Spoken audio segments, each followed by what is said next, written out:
The heat didn't care that the war was still raging. Civilians in Europe, from London to Warsaw, endured scorching summers with no fans, no power, and no mercy. Windows were sealed tight from blackout orders.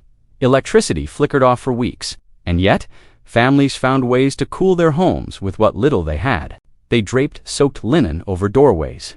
They hung wet bedsheets in place of curtains. They dug sleeping pits in basements, once used for coal. Nothing came easy, but everything they did worked. In villages scorched by sun and silence, walls were whitewashed to reflect light. Courtyards were shaded with vines. Mothers wrapped infants in damp cloth, while elders sat motionless near clay jugs filled with cold well water. There was no backup generator, no rescue plan, only adaptation or collapse. These methods weren't optional. They were survival without noise. If you believe those families didn't suffer in vain, if you still trust in what hands, not wires, can build. Subscribe and remember what they refused to forget. Number 1. Stone wall cellars as passive cooling chambers in the peak of summer. When the air outside turned still and suffocating, civilians in rural Europe turned not to fans or ice, but to something far more enduring. Stone cellars buried beneath their homes. These weren't luxury additions. They were part of the architecture, built to preserve food, but ultimately preserved lives. Constructed from thick limestone or granite, these underground chambers acted as nature's air conditioners. During the day, the stone walls absorbed heat slowly and evenly. At night, they released it in measured amounts, keeping the room cool and stable, often between 50 and 60 degrees Fahrenheit, regardless of surface temperatures. There were no moving parts, no switches, just stone, soil, and stillness. Families adapted quickly. In some regions, entire households relocated daily routines to these lower levels during summer months. Meals were prepared near cool walls. Children rested on wooden planks raised from the damp floor. Linen cloths were soaked and hung to create a moist barrier, adding evaporative cooling to the still air. The design was intentional. Low ceilings minimized warm air accumulation. Narrow ventilation shafts, carved at opposite ends, allowed cross breezes to pass gently through. These cellars didn't just keep perishables from spoiling. They created a livable refuge when the surface world became unbearable. Challenges remained. Without proper airflow, moisture could build up, leading to mold and decay. Items too close to the floor risked rot.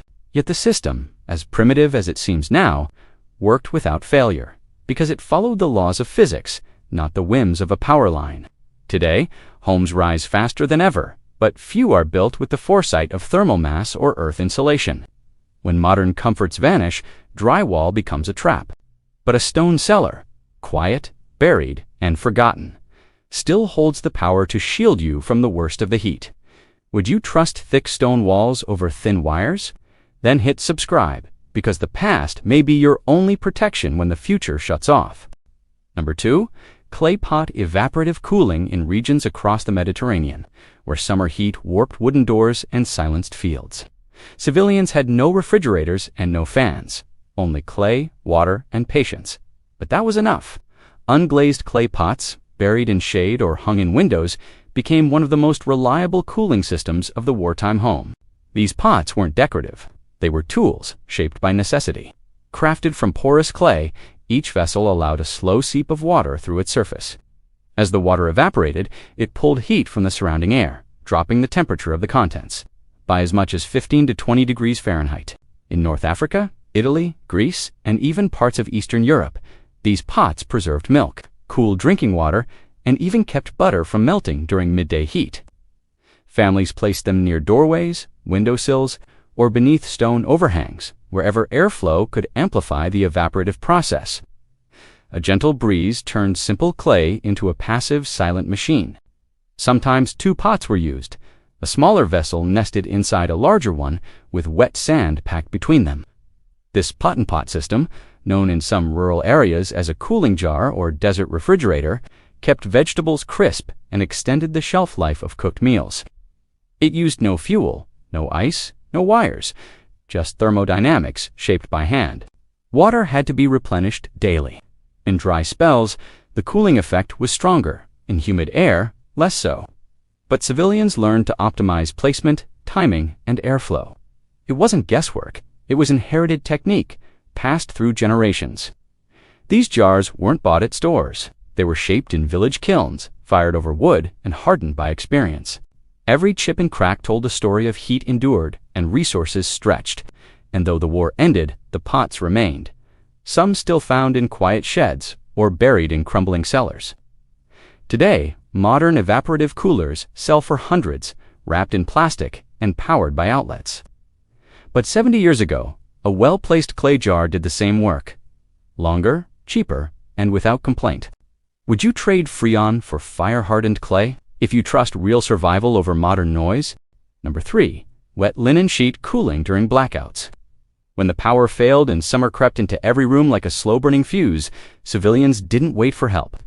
They reached for water, fabric, and windows, and turned their homes into cooling systems, one soaked sheet at a time. The method was deceptively simple. Linen sheets were dipped in water, wrung until just damp, and then hung across door frames, open windows, or suspended from ceiling lines. As air passed through or around the moist fabric, evaporation stole heat from the space, dropping room temperature by several degrees. No fuel, no switches, just physics, doing what it's always done. Entire households adapted their routines around this technique. In southern Europe, families gathered in rooms lined with soaked cloth, often using multiple layers to trap cooler air within a central space.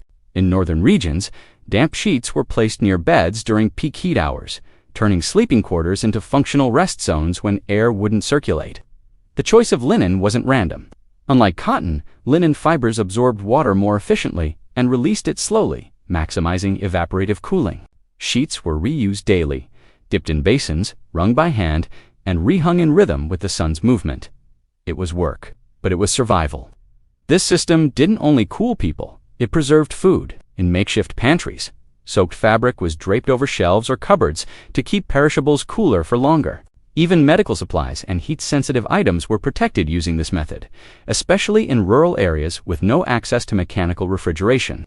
But limitations were real. In high humidity, evaporation slowed. In still air, cooling diminished. And mold, if left unchecked, could creep into the very cloth meant to preserve. Families adjusted, spacing linens apart, opening cross breezes, and changing cloth daily. Failure wasn't an option. Comfort wasn't the goal. Preservation was. Today, we rush to thermostats at the first sign of discomfort. But generations before us stayed calm under heat, with nothing more than soaked fabric and practiced resolve. Their cooling didn't hum or buzz, it simply worked. Could you manage with just cloth and a basin? If ancient solutions still make sense when the lights go out. Number 4. Sleeping in underground coal storage or bunkers in the thick of summer.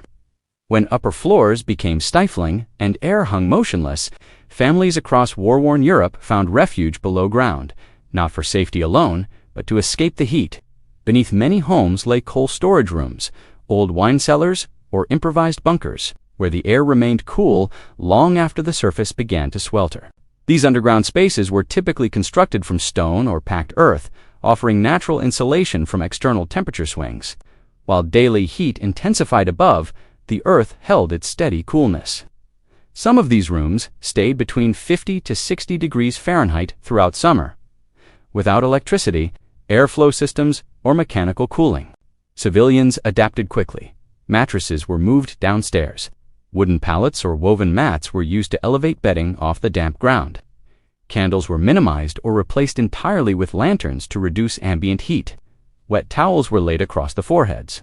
Linen curtains separated family spaces, and water basins were placed strategically for air moisture control. For children, these spaces became the only bearable zone during late afternoons. For the elderly, they went tropical. When temperatures soared above 90 degrees Fahrenheit outdoors, staying underground became not preference, but necessity. And while these spaces weren't designed for comfort, families engineered their routines to match nature's cooling logic.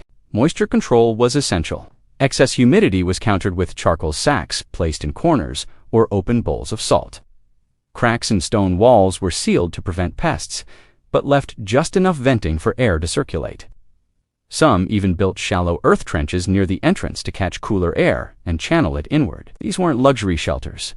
They were sweat-stained, dusty, and dim, but they were cool. And in the absence of fans or chilled air, That alone was enough to restore sleep and slow exhaustion. Today, most modern homes are built without basements. Space is favored over depth, speed over insulation. But when power fails and the heat settles in, there's no better escape than beneath your feet, where stone and soil remember what comfort used to mean before wires and vents took over. Would you descend underground for a full night's rest? If old-world resilience still holds value, hit subscribe, because survival doesn't wait for luxury. Number 5. Ventilated root cellars with air shafts. Long before fans and freon-cooled pantries, the root cellar kept entire households fed and cool. Dug deep into the earth, lined with stone or wood, and sealed with heavy doors. These cellars weren't just for vegetables. They were passive cooling systems engineered for survival. And in the summer heat, they offered more than preservation. They offered sanctuary.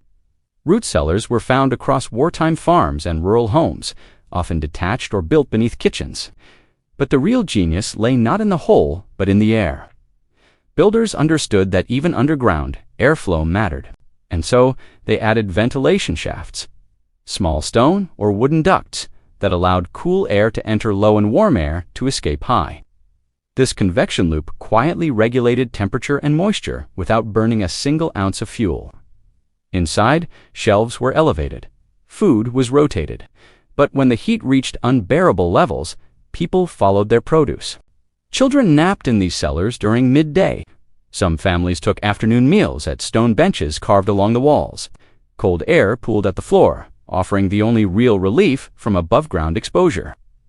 In some villages, root cellars were connected to underground spring systems, or built near shaded hillsides for additional cooling power. Basins of water were placed near air inlets to boost evaporation. Families even planted tall grasses or climbing vines above the cellar doors to cast permanent shade. The ventilation system wasn't guesswork. It was inherited craftsmanship. Intake pipes were angled to avoid rainwater but catch every breeze. Exhaust vents were extended above ground, sometimes painted white to reflect heat. Inside, temperatures held steady between 45 to 60 degrees Fahrenheit. Enough to preserve root vegetables, dairy, and meats without ice. Still, maintenance was constant. Vents had to be cleared. Rodents had to be kept out. But the reward was a climate-controlled chamber built with no electricity, no moving parts, and no dependence on failing grids. Today, we chase cooling with devices and upgrades. But those who came before us cooled entire structures with earth, wood, and a deep understanding of airflow. Would you build below the ground to keep your life above it steady? If true resilience starts underfoot, hit subscribe and rediscover what modern living forgot. Number 6. Vine-covered homes for thermal shade before there were blinds, blackout curtains, or energy-efficient coatings. There were vines. Across wartime Europe, families used grapevines, ivy, and climbing gourds, not for decoration, but for one urgent purpose: to keep the home cool under a brutal summer sun. These plants weren't simply grown. They were positioned with precision. Vines were trained to climb the sun-facing sides of homes, usually southern or western walls, creating a living barrier between stone, brick, and light. As the sun rose, the leaves intercepted heat, absorbing and deflecting the rays before they struck the walls. Surface temperatures dropped by as much as 20 to 30 degrees Fahrenheit. That difference was felt immediately inside. Homes shaded by thick vine cover remained cooler for longer. The air didn't stagnate. Windows could stay open without pulling in the full weight of sunlight. Rooms beneath the canopy stayed breathable even during peak heat hours. And unlike mechanical systems, this protection grew stronger each season, not weaker. Some families created archways of vines over windows and doorways. Others built wooden lattice frameworks along rooftops where climbing plants could spread. In rural regions, grapevines were favored for their dual purpose: shade and fruit. In more humid areas, ivy was used, gripping tightly to masonry and thriving with minimal care. The science was simple. Leaves released moisture into the air, a process called transpiration, which cooled the surrounding microclimate. The air just beneath a mature vine canopy could be up to 10 degrees Fahrenheit cooler than the space outside it. Shade, humidity, airflow, all delivered without machines or noise. There were risks. Roots could crack old stone foundations. Ivy could loosen brick over time. But for most families, the benefits outweighed the upkeep. Vines didn't just block heat, they provided privacy, improved air quality, and gave every home a living armor against weather. Today, homes are wrapped in plastic siding and synthetic insulation. But in the past, shade was alive, growing with the seasons, adapting with the sun, and cooling with the quiet intelligence of nature. Would you grow your defense against the heat instead of buying it? If nature's design still makes sense, hit subscribe and reclaim the wisdom that once shaded every wall. Number 7. Summer kitchen relocation. Outdoors, in the height of summer, every flame indoors became a curse. Boiling water, frying pans, baking bread, all of it turned small wartime kitchens into furnaces. For families already battling sweltering heat without fans or ventilation, the solution wasn't to endure it, it was to move it. And so they did. The outdoor summer kitchen became a necessity across Europe's countryside and even in many urban courtyards, using stone fire pits, brick ovens, or improvised stoves made from salvaged materials. Families relocated their cooking stations away from interior walls and into shaded garden spaces or lean-to structures. The goal was clear: keep the heat outside and the living space inside cool enough to survive. These kitchens weren't elaborate. A few bricks, a slab of metal, a hanging pot over coals. Simplicity defined the design. But this small adaptation drastically reduced indoor temperatures. Without constant cooking fires burning inside, rooms retained what little coolness remained. The walls didn't absorb excess heat. Sleep wasn't lost to thick trapped air. Meals were prepared in the early morning or late evening. Bread dough was carried outside before sunrise and baked in shared ovens or under heavy cast-iron lids buried in embers. Stews simmered slowly, while families worked nearby, keeping a watchful eye. Water was fetched from barrels or streams and kept shaded in ceramic jugs beneath makeshift canopies of linen. In some communities, multiple families shared outdoor cooking spaces, reducing fuel use and centralizing heat to a single location. In others, gardens were built adjacent to these areas, allowing fresh vegetables to go directly into the pot. The trade-offs were constant. Rain could ruin dinner. Wind could scatter ash. But compared to the stifling heat of a sealed kitchen, these problems were worth facing. Adaptation mattered more than convenience. Keeping food on the table without turning the home into a furnace was a daily balance, and generations mastered it without complaint. Today, outdoor kitchens are sold as luxuries. Then, they were lifelines. Could you relocate your daily routine to beat the heat? If you're ready to relearn the quiet genius of doing more with less, hit subscribe, because survival isn't comfort. It's an adaptation. Number 8. Shaded courtyards and reflective whitewash, while city apartments trapped heat in brick and glass. Many wartime families in southern Europe used a different tactic. They built their days around courtyards, open-air sanctuaries cooled by stone, shade, and silence. But the real secret wasn't just open space. It was what they did with it. Walls were whitewashed with lime-based paint. Not for beauty, but for defense. This reflective surface bounced sunlight away instead of absorbing it, keeping adjacent rooms cooler by up to 10 degrees Fahrenheit. The effect was immediate and long-lasting. Combined with stone flooring and shade trees or hanging cloth, these courtyards became thermal buffers, stopping heat before it reached the home's core. Daily life revolved around these spaces. Meals were eaten in the courtyard. Laundry dried under lines strung between pillars. Elderly relatives napped beneath vine-covered trellises, while children played barefoot on cool stones. Every movement was calculated to stay within the cooler zones. These spaces weren't luxuries. They were survival architecture. Today, modern homes seal out fresh air and trap radiant heat with dark paints and synthetic finishes.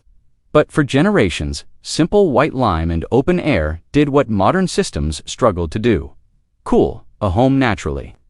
Would you trade high energy bills for white stone and open sky?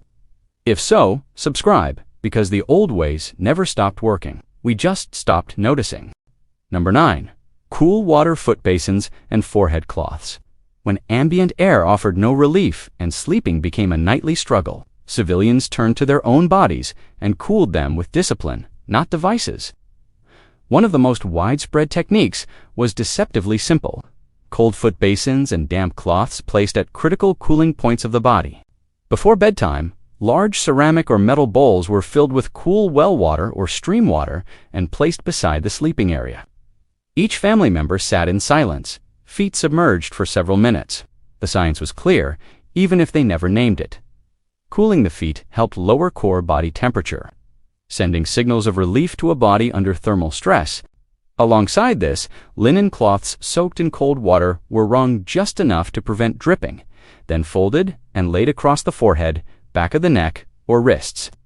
Some families used 2 or 3 per person, rotating them through the night from jugs of cool water stored in clay. This wasn't a luxury spa ritual. It was the only way to bring down body heat when the air refused to move and the underground spaces were already full. It worked, not by altering the environment, but by managing human response to it. In homes without running water, this cooling method was kept going with strict rationing and careful reuse. Each drop was valued, and each cloth washed and dried daily for hygiene. Children were taught early how to place, fold, and rotate the cooling cloths properly. No wires, no pills, just water and fabric used with intention. Would you slow your body's heat the way your ancestors did? If self-reliance still matters to you more than gadgets, hit subscribe, because cooling starts with control, not consumption. They didn't wait for technology to save them. They didn't depend on buttons, systems, or grids. They observed, adapted, endured. In an age before electricity, families found ways to cool homes, preserve food, and rest through the fiercest heat, not because it was easy, but because it was necessary. Every soaked cloth, every shaded vine, every step underground was a quiet defiance against a world that didn't offer comfort. Today, we live surrounded by noise, convenience, and fragility. But one summer blackout is all it takes to remind us. Resilience isn't built in comfort. It's learned, repeated, stored deep, like water in a dry season. Subscribe now, not for entertainment, for memory, for skill. For the quiet strength your grandparents lived by, and the kind your children may one day need, because those who remember survive. And those who forget wait for systems that never come back on.